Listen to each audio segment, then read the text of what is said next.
अस्सलाम वालेकुम, welcome to our software with FBR digital invoice integration. ये जो मॉड्यूल है बेसिकली इसके अंदर एफबीआर जो है वो इंटीग्रेटेड है, एफबीआर लाइव है। जो भी आप अपने सॉफ्टवेयर के अंदर सेल इनवॉइस जनरेट करते हैं वो सेल इनवॉइस एफबीआर के पोर्टल के ऊपर भी आती है। आपने क्या करना है, सबसे पहले यहाँ से सिनेरियो को अपने सेलेक्ट करवा लेना है कि आप किस सिनेरियो के ऊपर काम कर रहे हैं। डन हो गया। मैं फर्स्ट सिनेरियो सेलेक्ट कर लेता हूँ, scenario 1, good at standard rate to registered buyer. It's mean कि ये वो बायर को सेल आउट होगा जो कि एफबीआर में सेल टैक्स पर रजिस्टर्ड है। एफबीआर में बहुत से सिनेरियोज पर रजिस्टर्ड होते हैं लोग, एसआरबी के तौर पर, सेल टैक्स के ऊपर, एनटीएन के तौर पर। तो आपने ये चीज को नोट रखना है कि सिनेरियोज क्या है उस बंदे का, उस क्लाइंट का, यानी कि जो आपका क्लाइंट है उसका सिनेरियो क्या है। ठीक है, आपने सिनेरियो सेलेक्ट कर लिया। ये सिनेरियो आपके एफबीआर की वेबसाइट पे मिल जाएंगे। ये आपको अपने मॉड्यूल में बनाना पड़ता है। ये कहाँ से बनेगा, आपने यहाँ पे आना है, यहाँ सिनेरियो का आपको मॉड्यूल मिल जाएगा। तो आप सिनेरियो जो है वो क्रिएट कर सकते हैं। अब तक हमने कितने सिनेरियोज बनाए हुए वो आप देखने के लिए रिकॉर्ड व्यू पे आएंगे और यहाँ सर्च करके ये सारे सिनेरियोज जो है चेकआउट कर सकते हैं। तो ये हम वापस आ चुके हैं सेल मॉड्यूल के ऊपर। अच्छा जी, तो यहाँ पे जो भी आपका सीएनआईसी नंबर है, एनटीएन नंबर है, बिजनेस का नाम है, ये वो आ जाएगा। यहाँ सेलर के प्रोविंस आ जाएगा और सेलर का जो एड्रेस है यानी कि आपके बिजनेस का वो आ जाएगा। इसी तरह अब यहाँ से आप करेंगे कस्टमर सेलेक्ट। डन हो गया। यहाँ पे आपने लिस्ट ओपन करनी है और फर्स्ट करें, मैं ये कस्टमर सेलेक्ट करा लेता हूँ, रजिस्टर कस्टमर ए। इसके एनटीएन नंबर आपको शो हो चुका है। ठीक है, बायर का बिजनेस नेम शो हो चुका है, बायर का ये एड्रेस शो हो चुका है। यहाँ पे सारी चीजें ये बता रहा है, बायर टाइप क्या, रजिस्टर्ड है, अनरजिस्टर्ड है, ये आपको दिखा रहा है। ब्रांच आपकी ये सिलेक्टेड है। अच्छा, यहाँ पे अभी इनवॉइस पंच के ऊपर हमने रखा हुआ है टेस्ट। इसका मैं आपको बताता हूँ। अब आपने क्या करना है, आपने अपनी इनवॉइस बनानी जैसे आप नॉर्मली बनाते हैं। आपने जो भी आपका आइटम है, प्रोडक्ट है, वो आपने सेलेक्ट करवाया और प्लस के साइन पे क्लिक कर दिया है। यूनिट प्राइस में आपने वो प्राइस डालनी है एक यूनिट की, यानी कि एक क्वांटिटी की प्राइस डालनी है विदाउट जीएसटी वाली।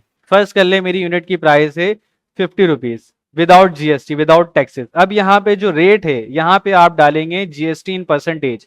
कि फर्स्ट कर ले, मेरे जो यूनिट प्राइस है उसका जो टोटल प्राइस बनता है वो बनता है 59 रुपीज। तो 50 रुपीज जो थी उसकी विदाउट जीएसटी थी और यहाँ पे जीएसटी इन परसेंटेज आपने पुट कर देना है। फर्ज करें अगर मैं 10% रखता हूँ और क्वांटिटी मैंने 1 दे दी है, तो यहाँ पे आ रही है value sales excluding sale tax 50 रुपए।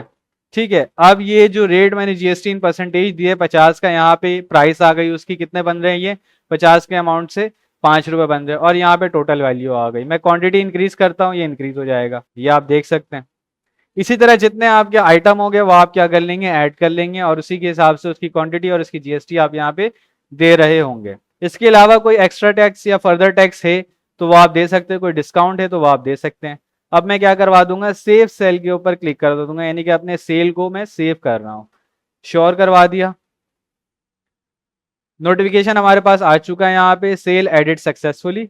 ये जो सेल है अभी तक ये हमारे क्लाउड के अंदर यानी कि आपके सॉफ्टवेयर के अंदर, आपके डेटाबेस के, आपके सर्वर के अंदर सेव हो चुका है। अभी तक ये एफबीआर के ऊपर नहीं किया। इसका प्रिंट इनवॉइस चेक करने के लिए मैं प्रिंट इनवॉइस के ऊपर क्लिक करता हूं और यहाँ पे मुझे दिखा रहा है नॉट पंच इन एफबीआर। ये आपकी इनवॉइसेज आ चुकी है, यहाँ पे ओपन हो चुकी है। प्रिंट निकालना आप प्रिंट निकाल सकते हैं। क्लोज पे मैंने क्लिक कर दिया है। अब मैं क्या करता हूं, मैं पंच टू एफबीआर पे जैसे क्लिक करता हूं और श्योर करवाता हूं, तो यहाँ पे देख रहे हैं इसने आपको आईरिस का पोर्टल का जो एफबीआर का पोर्टल है उसकी सीरियल नंबर आपको शो करवा दिया है। अब मैं जाता हूँ प्रिंट इनवॉइस पे।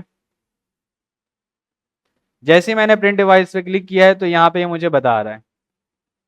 तो यहाँ तक जो था हमारा काम, अब क्या हो चुका, हमारी ये सेल जो है वो एफबीआर के ऊपर अब पंच हो चुकी है।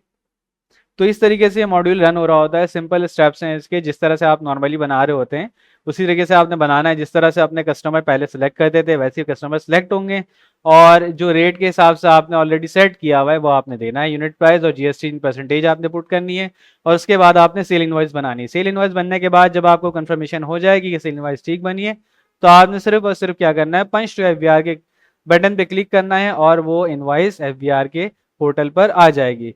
रिकॉर्ड व्यू में जाता हूं मैं यहाँ से और सर्च करता हूं तो यहाँ पे इनका स्टेटस आपको शो कर रहा है।